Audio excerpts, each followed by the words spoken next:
Huwag ka mag-alala, mahal na sangre. Sa ilang sandali lamang ay magbabalik na rin sa atin si Lyra.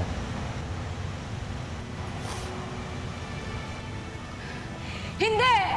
Hindi niyo maaaring kunin si Lyra! Lubayan niyo siya!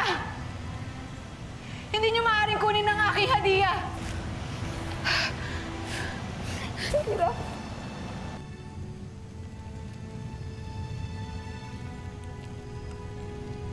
Oo, Ashti. Mahal din kita. Lyra! Lyra, mahiga! Ashti, masyadong mahigpit. Ayoko pong bumalik dun sa purgatorio o kung saan mang lupalop dumating yung kaluluwa ko. Ayoko masyadong mahigpit, Pinagagala ko ang iyong pagbabalik, Shangri-La.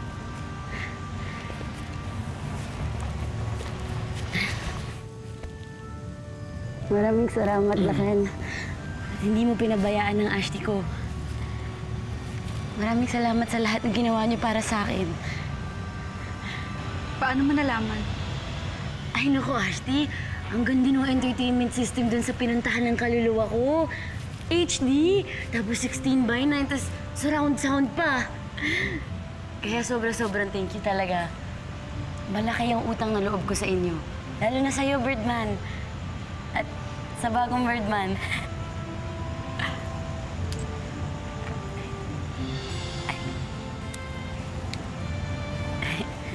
Ginawa lamang namin ang aming makakaya, mahal na sangre.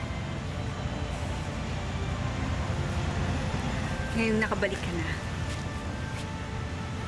hindi ako papayag na ituloy muna natin ang paglalakbay patungong Devas. Kailangan muna natin hanapin ang iyong ina. Nang sa ganun na magkita na kayong dalawa. Ay, Ashti, hindi na natin kailangan lumakbay pa patungong Devas. Pagkat ang sabi sa akin nung nakakita ng kaluluwa ko, nagtagumpay na daw ako. At binigay na nila sa akin ang kanilang basbas. Kaya oo, hindi na natin kailangan maglakbay pa ng Devas. Dahil excited na din ako.